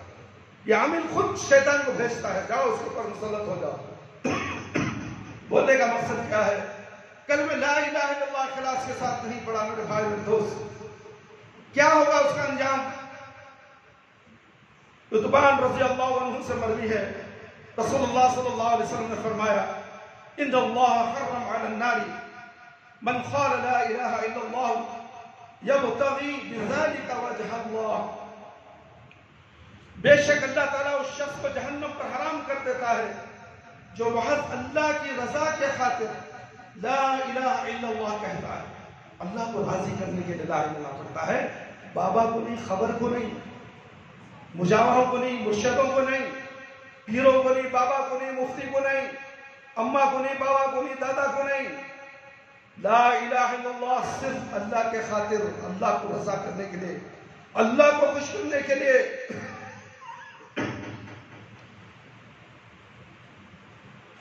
یعنی اقرار کرتا ہے کہ اللہ کے سوا کوئی معبود برحق نہیں. صحیح بخاری کی روایت ہے، صحیح مسلم نے روایت کیا ہے.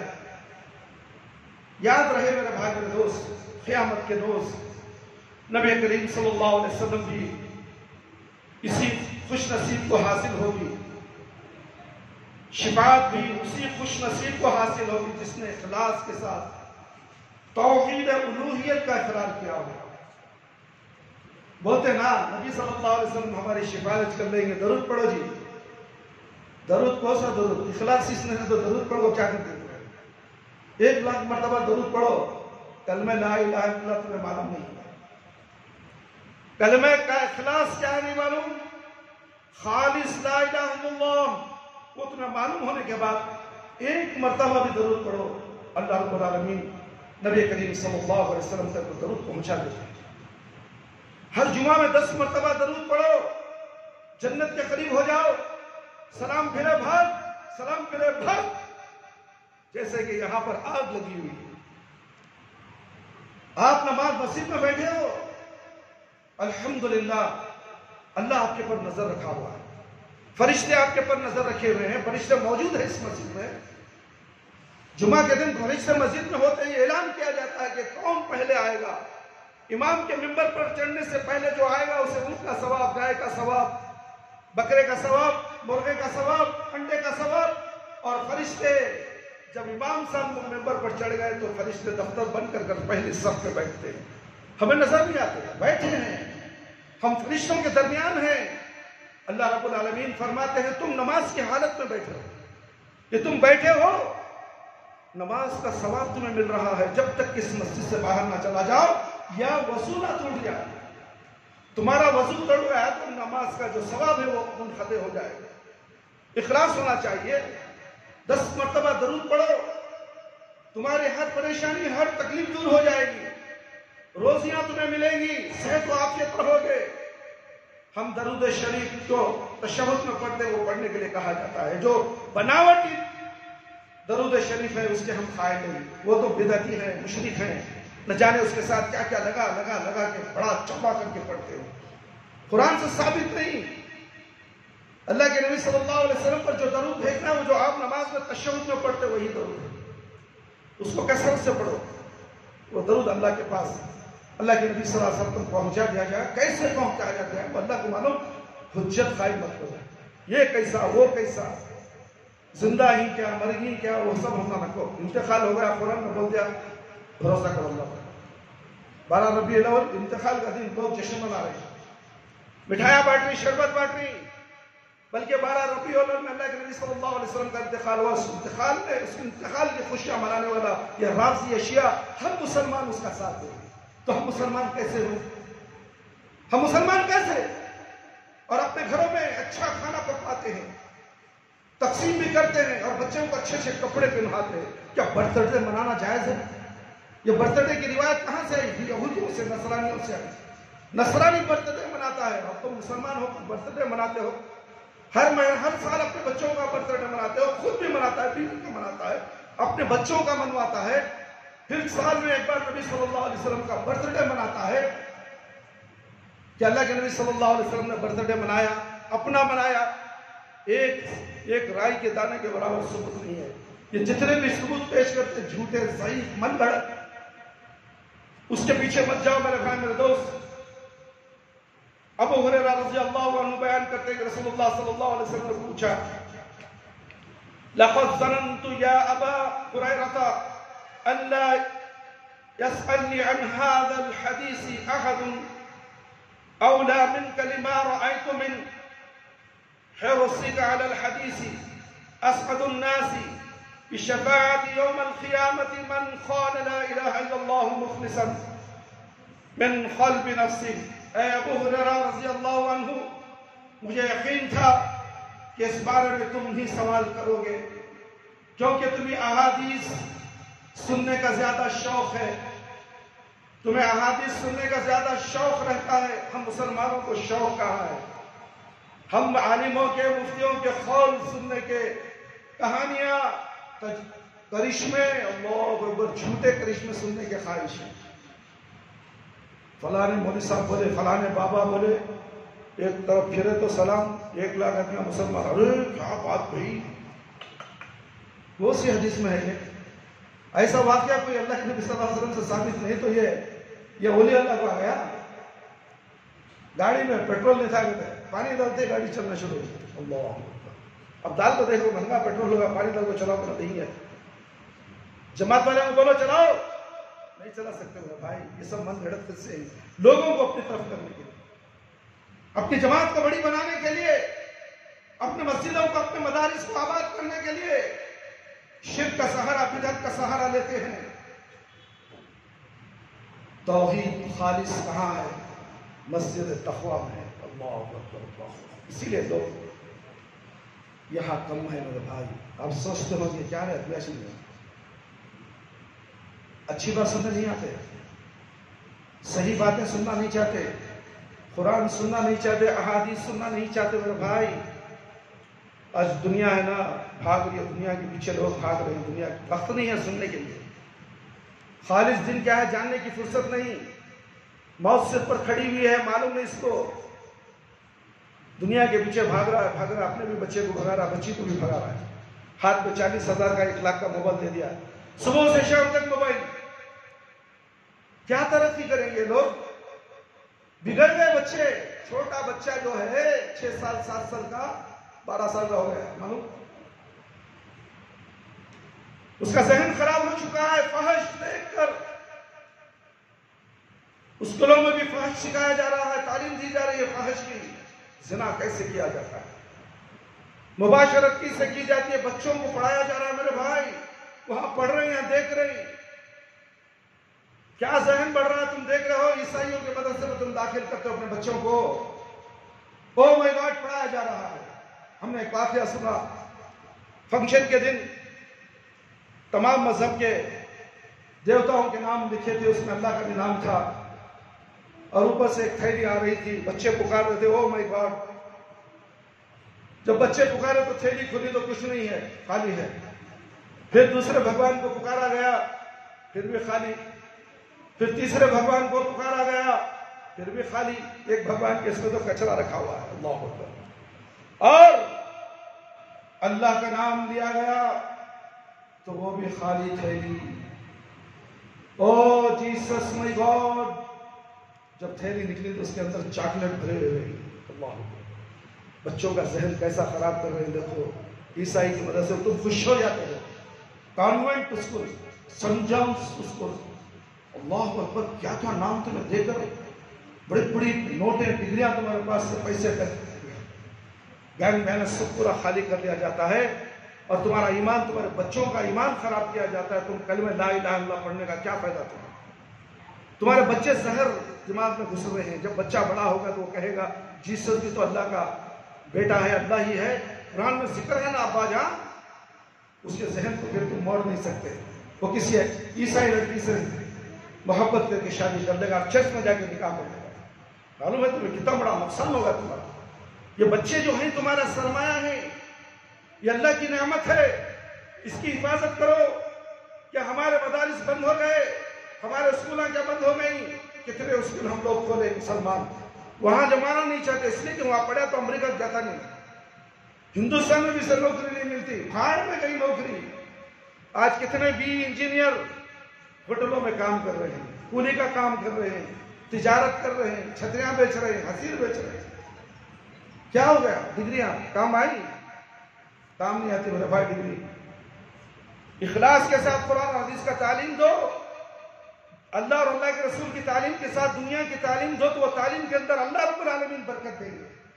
روزی روٹی وہاں سے ملنے والی ہے جہاں سے اللہ نے حکم دیا ہے. وہ تعلیم کو نظر انداز کر تم دنیا کی تعلیم کے اس سے ترجیح دے دو، تب کہ اس کی سال 25 سال ہو جاتی ہے، پوری ڈگریاں لیے تک اللہ کون اسے معلوم نہیں. نماز نہیں پڑھ سکتا وہ، دین صحیح کیا معلوم نہیں. تم باپ مسلمان ہو، دیندار ہو، مگر بچے کو انگریزی تعلیم دیتے ہو. جب بڑا ہوتا ہے تو اس سے سوال کیا جاتا ہے تو جواب نہیں دیتا، اور تم سمجھانے کی کوشش کرتے ہو سمجھا نہیں سکتے، اور باپ بیٹے میں لڑائی شروع. باپ بیٹی میں لڑائی شروع. پھر وہ جسے پسند کرتی ہے اس کے ساتھ بھاگ جاتی ہے، یہ جسے پسند کرتا ہے اسے لے کر یہ بھی بھاگ جاتا ہے گھر چھوڑ کر. ماں باپ اکیلے. جو بچہ گھر کا بڑا ہوتا ہے، جو ماں باپ کا سہارا ہوتا ہے، تم خود اسے گھر سے نکال دیتے ہو. تمہارے بڑھاپے کی لاٹھی ہوتی ہے، اس لاٹھی کو تم نے ہی توڑ کے چکنا چور کر دیا ہے. دنیا کی تعلیم دلوا کر. اور اپنے بچے کو سمجھے تو صحیح، قرآن اور حدیث کی تعلیم دو، مدارس میں بھیجو. اللہ اور اللہ کے رسول کیا بولتے ہیں اس مدرسے میں معلوم ہوگا. جو مسجد تقویٰ میں تعلیم القرآن کے نام سے مسجد قائم کیا گیا، مدرسہ قائم کیا گیا، جنہیں چنے بچے پڑھتے ہیں ماشاءاللہ 30 35 حدیثیں یاد کر لیے، 25 50 سورہ یاد کر لیے، نماز پڑھاتے ہیں ہمارے بچے. مسجد کے ابھی بالغ نہیں ہوا بچہ امام بنتا ہے ہمارا بچہ ہماری مسجد کا. ہے کوئی مسجد کے اندر ایسا امام بنانے والا؟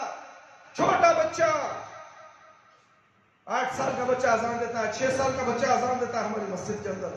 ہمیں روکتے ہیں، بچپن سے سلسلہ میں دیندار بنا دیتے ہیں میرے بھائی. یہ تجربہ اسی مسجد میں ہے، کسی اور مسجد میں نہیں. اس لیے کہ اس مسجد کا صدر بھی میں، سیکرٹری بھی میں ہوں، اور امام بھی میں ہوں، صدر بھی میں ہوں، خطیب بھی میں ہوں. میں بچوں کو کس طرح لے جانا ویسا لے کے جاتا ہوں. دوسری جگہ صدر سیکرٹری کا اجازت آتا. جے موزن صاحب تنخواہ نہیں ملتی، تمہاری ڈیوٹی تمہیں کرو. امام صاحب یہ نہیں بولنا وہ نہیں بولنا، نہیں تو تنخواہ کٹ، نہیں تو دوسرا امام آتا ہے. یہ جو مسجد کے ذمہ دار ہوتے ہیں وہ امام کو زر خرید غلام بنا دیتے ہیں. حق بولنے نہیں دیتے، سچ بولنے نہیں دیتے. جتنا انہوں بولیں گے اتنا بول کے چلے جانا. 10,000 روپے ایک جمعہ کی تنخواہ 5,000 روپے ہے میرے بھائی. آپ کو کیا بتاؤں میں. اللہ اکبر. اس مسجد کے امام کو تنخواہ نہیں، اس مسجد کے خطیب کو بھی تنخواہ نہیں. ہم حق بول رہے ہیں، کس کے باپ کا بھی ڈر نہیں. سچ بول رہے ہیں، کس کے باپ کا بھی ڈر نہیں. ڈر صرف اللہ کا. ہمارے دل میں ہے وہی بات بتائیں گے جو اللہ نے کہا، اللہ کے نبی صلی اللہ علیہ وسلم نے کہا. بات کو میں ختم کرنا چاہتا ہوں، وقت زیادہ نہیں لینا چاہتا میرے بھائی. شفاعت تو قیامت کے دن میری شفاعت کی سعادت اس شخص کو نصیب ہوگی جس نے اپنے دل کی گہرائیوں سے اخلاص کے ساتھ لا الہ الا اللہ کہا. نماز میں اخلاص ہونی چاہیے میرے بھائی میرے دوست.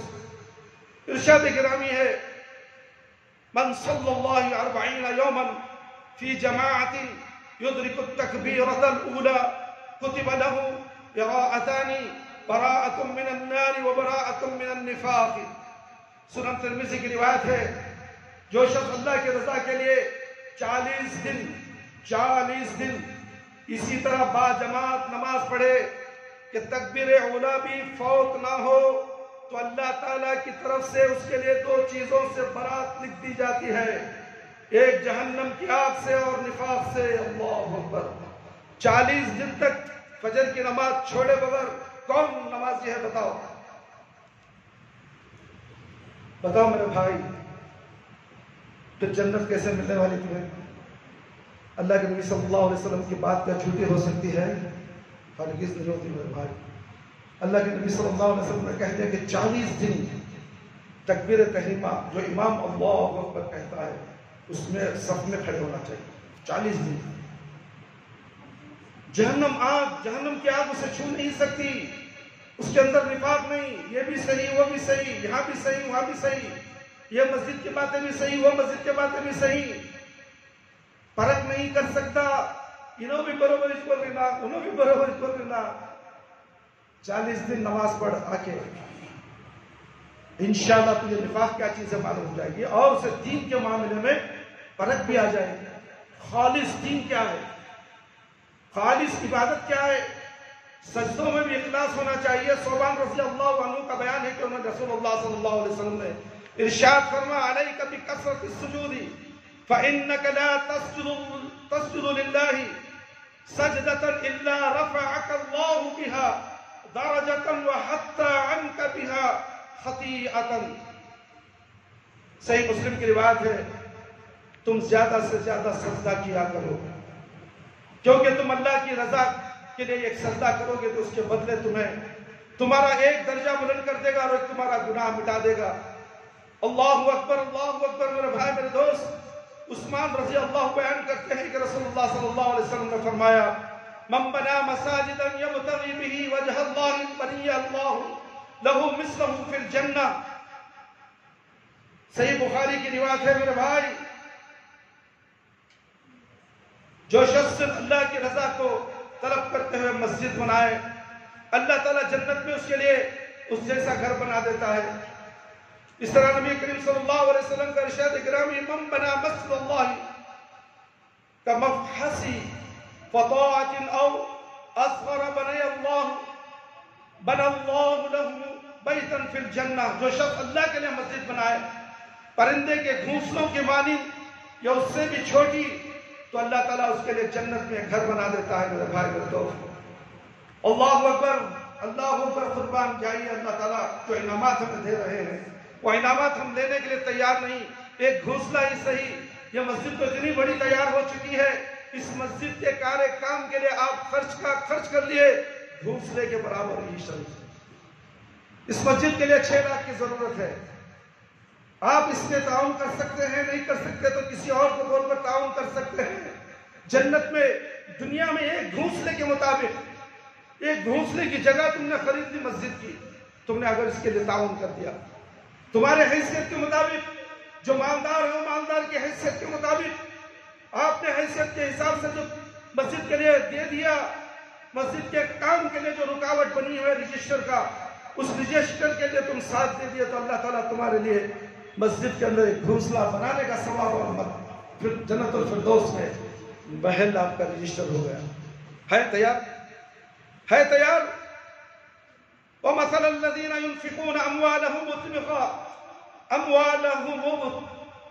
مَرْضَاتِ اللَّهِ وَتَنْبِيتًا مِنْ أَنفُسِهِمْ كَمِثْلِ جَنَّةٍ بَوَابَةٍ أَصَابَهَا وَابِلٌ فآتت أكلها ضعفين فإن لم يصيبها وبل فضل والله بما تعملون بصير. سورہ بقرہ آیت نمبر 265. جو لوگ اللہ کی خوشنودی حاصل کرنے اور اپنے آپ کو دین حق پر ثابت رکھنے کے لیے اپنا مال خرچ کرتے ہیں ان کی مثال ایک باغ سی ہے جو اونچی جگہ پر واقع ہے. جب اس پر مینا پڑے یعنی کہ بارش پڑے تو دگنا پھل لائے، اگر مینا نہ بھی پڑے تو خیر فواری ہی صحیح، اللہ تعالیٰ تمہارے کاموں کو خوب دیکھ رہا ہے. اللہ اکبر. من احب اللہ وابغض اللہ وعاط للہ ومنع للہ فقد استكمل بالایمان فقد تکمل للایمان. جو شخص اللہ کی رضا کے لیے محبت کرے، اللہ کی رضا کے لیے بغض رکھے، اللہ کی رضا کے لیے دے اور اللہ کی رضا کے لیے روکے تو اس نے ایمان مکمل کر لیا. میرے بھائی میرے دوست نبی کریم صلی اللہ علیہ وسلم کی حدیث بول کر میں اپنی بات ختم کرتا ہوں. ان اللہ یقول یوم القیامت این المختابون متحابون بجلال یوم اظلهم فی ظل یوم لا ظل الا ظل.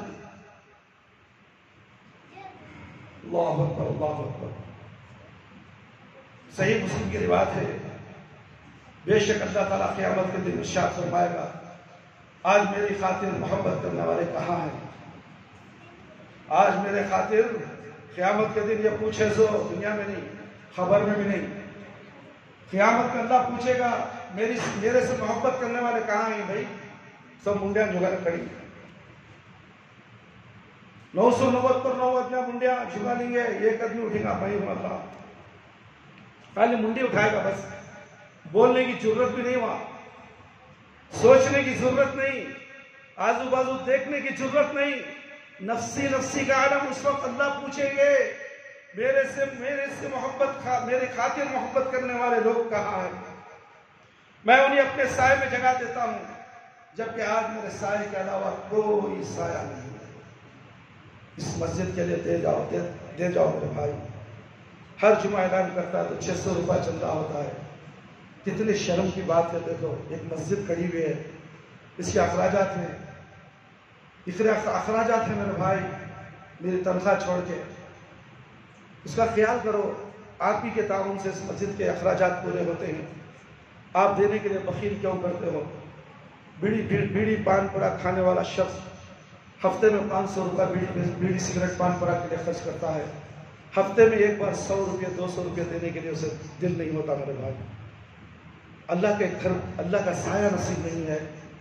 اللہ کا سایہ میرے بھائی سورج سر کو کھڑا ہے، زمین تانبے کی ہے کہ یہ زمین ہے، یہ زمین نہیں رہے گی. اللہ تعالیٰ اس زمین کو لپیٹ دے گا، ایک نئی زمین تانبے کی پیدا کرے گا اور سورج بھی نیا نیچے آ جائے گا 1 مائل اوپر.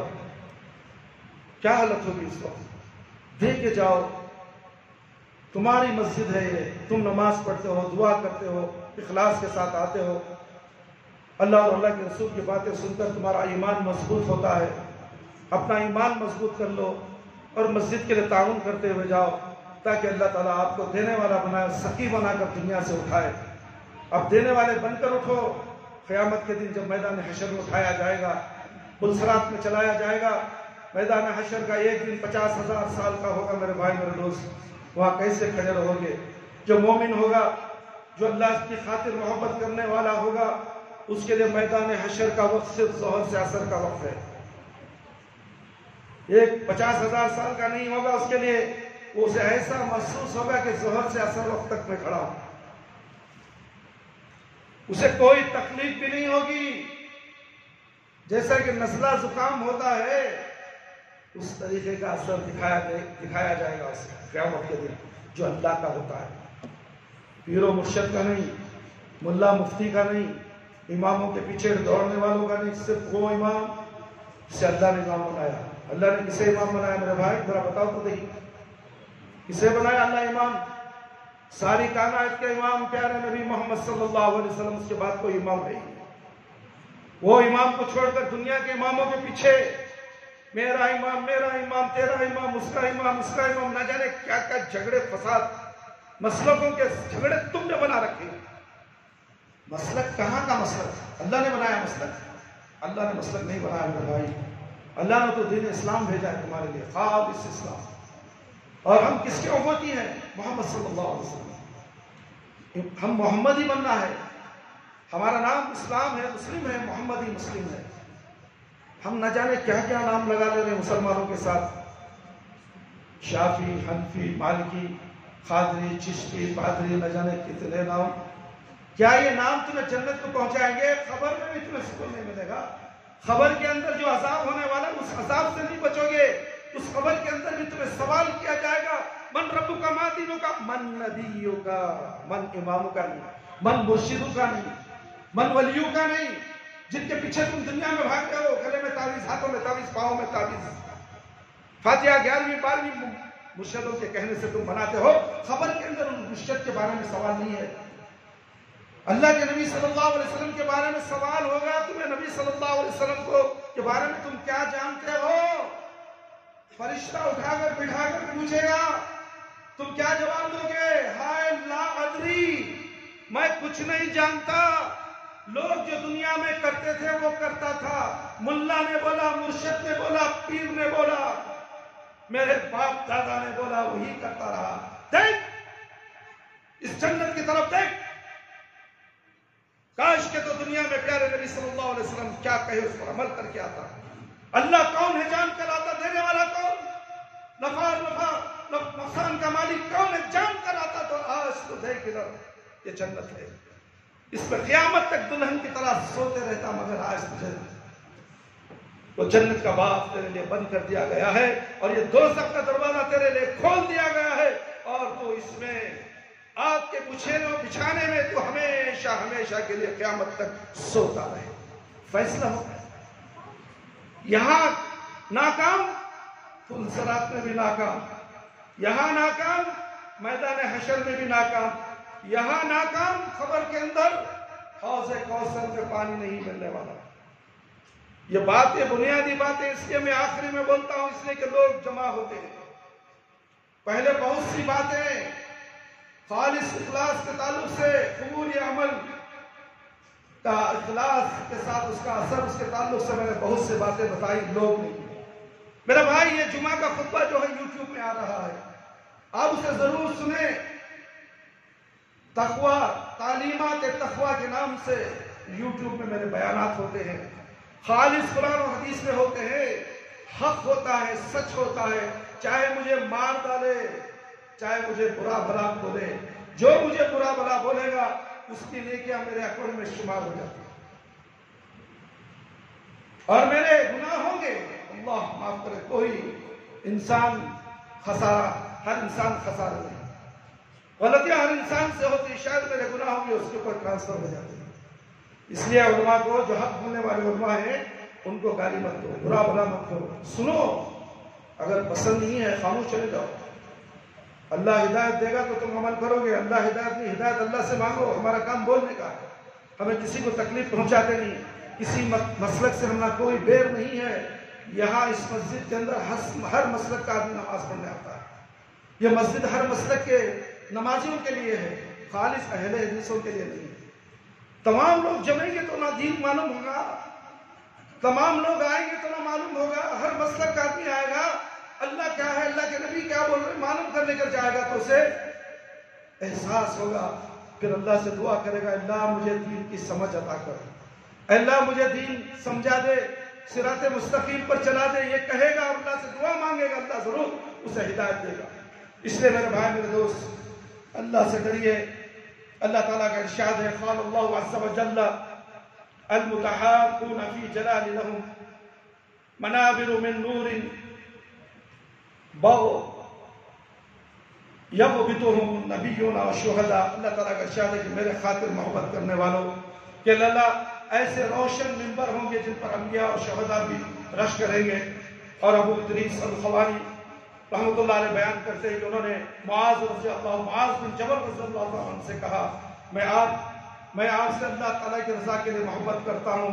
انہوں نے کہا، وقتاً اللہ کی رضا کے لیے میں نے ہی کہا، جی ہاں محض اللہ کی رضا کے لیے.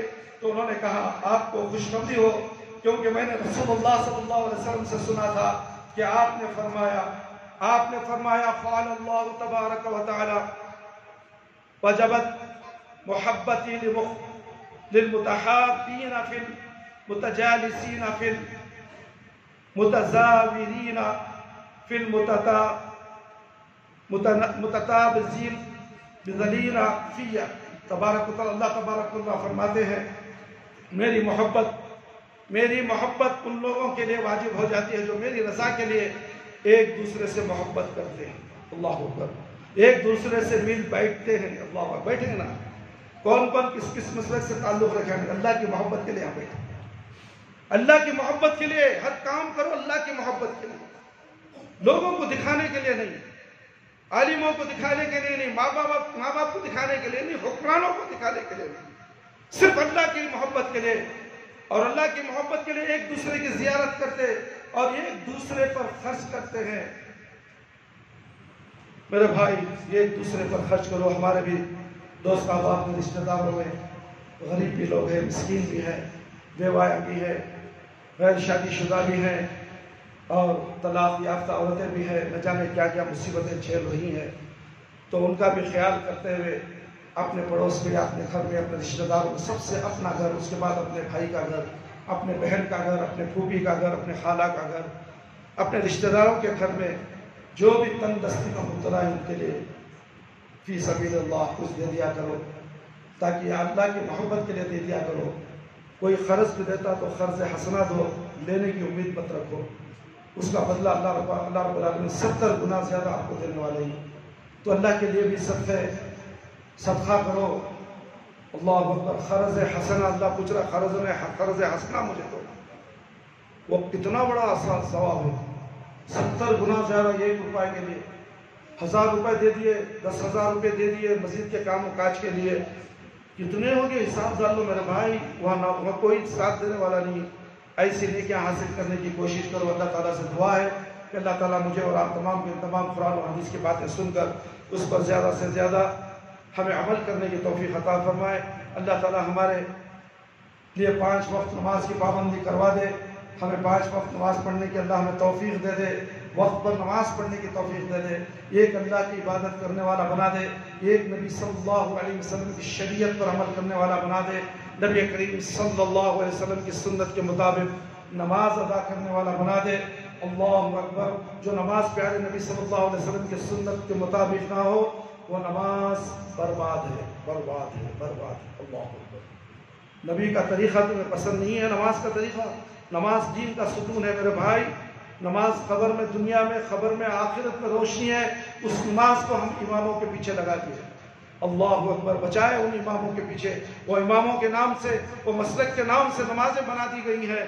نماز تو صرف اللہ کے لیے پڑھی جاتی ہے، وہ طریقہ پیارے نبی صلی اللہ علیہ وسلم سے سیکھ کر اس نماز کو پڑھو، خشوع اور خضوع کے ساتھ پڑھو تو تمہاری نماز قبول ہوگی۔ حجت نہیں، ہاتھ یہاں بنوں گا، رفع دینیچ کروں گا، نہیں کروں گا، تیرے باپ کا کیا جا رہا، جا تو کیا بولتا ہے، ہمارے امام کیا غلط، تیرے امام کیا غلط۔ میرا نبی غلط ہے، تمہارا نبی غلط ہے صلی اللہ علیہ وسلم، میں میرے امام کی بات کروں، میرے باپ کی بات کروں؟ پیارے نبی کی بات آئے تو تم اس طرح کہہ کر ضد، شرم بھی محسوس ہوتی ہے۔ ہم نے کہا کہ مسجد میں آمین زور سے بولو، منہ کھولنے کو تیار نہیں جمعہ میں، آمین، بخیل۔ آمین سے چڑ کسے ہوتی ہے؟ یہودی کو، منافق کو، مشرک کو۔ کیا تم مشرک بننا چاہتے ہو؟ جاؤ کعبۃ اللہ میں دیکھو، مدینے میں دیکھو، جب امام الضالین بولتا ہے تو لوگ کہتے ہیں کہ آمین، پورے لوگوں کی آواز سے مسجد گونج جاتی ہے اور تمہارے گناہ معاف ہوتے ہیں۔ اللہ تمہارے گناہوں کو معاف کرتا ہے، اس لیے کہ اس کے ساتھ فرشتے بھی آمین بولتے ہیں، اور تم، ہم اعلان کرنے کے باوجود تمہاری کانوں میں سے آواز، منہ سے آواز نہیں آتی، ہمیں سنتا ہوں۔ کیسے لوگ، کیسے مسلمان نبی کا نام لے کر بولے تو بھی ماننے تیار نہیں، نبی کا نام ہم جھوٹا نہیں لیتے، ہم ثبوت دکھانے کے لیے تیار ہیں۔ اے کوئی مائی کا لال آئے ہماری گریباں پکڑے، تم نے آمین زور سے کہنے کہا، ہمارے امام کہتے ہیں کہ آمین مت بولو، تم کہتے ہو آمین بولو، چلو قرآن حدیث سے دکھاؤ، آؤ ہمارا گریبان پکڑو، ہم ایسے ہی منبر رسول پر اور مصلی میں کھڑ کر جھوٹ نہیں بولتے۔ جھوٹ بولنے والے علماء ہیں، علماء سو کہا جاتا ہے ان کو، تم ان کے پیچھے بھاگتے ہو۔ دین میں بگاڑ، دین میں ملاوٹ، اخلاص کے معنی کیا ہیں؟ دین کے اندر ملاوٹ کو الگ کرو، چاول میں سے کنکر الگ کرو، دال میں سے کنکر الگ کرو، کوتیمیر میں سے ڈنٹ الگ کرو۔ ڈنٹ کے ساتھ کوڑ کو ڈالا دی، کوتیمیر کے پتے الگ کرتی ہے، بھائی کو گھر کی عورت بیٹھ کر دیکھو اس کے ساتھ بیٹھو کوتیمیر توڑنے کے لیے، کرے پاک بھی الگ کرتی ہے، خالص کرے پاک کا پتہ ڈالتی ہے۔ تم دین کے اندر مذاق، دین تمہیں پسند نہیں، پیارے نبی کا دین ہی پسند نہیں۔ اس مسجد میں پیارے نبی صلی اللہ علیہ وسلم کی شریعت بتائی جاتی ہے اور اللہ کا حکم بتایا جاتا ہے، اس کے علاوہ کوئی چیز نہیں۔ تمہاری تلوار تمہارا سر میرا سر ہے، تمہارے جوتے میرا سر ہے، اگر غلط پایا تو ثابت کرو، میں اپنے سر کو تمہارے پیروں کے نیچے رگڑ دوں گا۔ کوئی مائی کا لال قیامت تک ثابت نہیں کرے گا نبی صلی اللہ علیہ وسلم کی یہ بات جھوٹی ہے، جو جھوٹا کہے گا وہ کذاب ہے اور اسلام سے خارج ہے۔ اللہ تعالی ہم کو دین کی سمجھ عطا فرمائے، پیارے نبی صلی اللہ علیہ وسلم کی سنت کے مطابق نماز پڑھنے والا بنائے، وہ نماز جو قابل قبول ہو۔ اللہ ہماری نمازوں کو قبولیت کا درجہ عطا فرما، کیا معلوم جب ہم مریں گے ہماری نمازیں ہی نہ ہو، سنت کے مطابق نماز نہیں ہو تو نماز باطل ہے، باطل ہے، باطل ہے۔ اپنی نمازوں کی حفاظت کرو، اپنے اعمال کی حفاظت کرو۔ اعمال ضائع ہو جائیں گے تمہیں پتہ نہیں چلتا، جس طرح دیمک لکڑی کو کھا جاتی ہے، جب لکڑی ٹوٹ کر گرتی ہے تو تمہیں پتہ چلتا ہے کہ یہ پوری لکڑی کو کھا گئی، اسی طرح تمہارے اعمال کو بھی کھایا جاتا ہے، ضائع کیا جاتا ہے۔ شیطان اتنا بڑا خاطر دشمن ہے تمہارا، ہر چیز کو شبہ بنا کر تمہارے سامنے پیش کرتا ہے، یہ دین ہے، یہ دین ہے، تم اس کے پیچھے لگے ہو۔ اللہ ہم سب کو توفیق دے، خبر کے عذاب سے بچا لے، جہنم کے آگ سے بچا لے۔ خبر کے سوالات بالکل آسان فرما، خبر کی تاریکی کو روشن بدل دے، میدان حشر میں رسوائی سے بچا لے۔ اللہ ہمیں موت دے تو ایمان کی حالت میں موت دے، جب ہماری روح ہمارے جسم سے نکلے تو اللہ ہماری زبان پر کلمہ لا الہ الا اللہ محمد رسول اللہ جاری ہے۔ اس کو اگر یہ کلمے کو صحیح پڑھیں گے، صحیح سمجھ کر عمل کریں گے تو موت کے وقت تمہاری زبان سے کلمہ نکلے گا، رٹ لینے سے کچھ نہیں ہوتا۔ اللہ ہمیں کلمے کو سمجھ کر اس پر عمل کرنے کی توفیق عطا فرمائے، آمین یا رب العالمین۔ جزاکم اللہ خیر، احسن الجزاء۔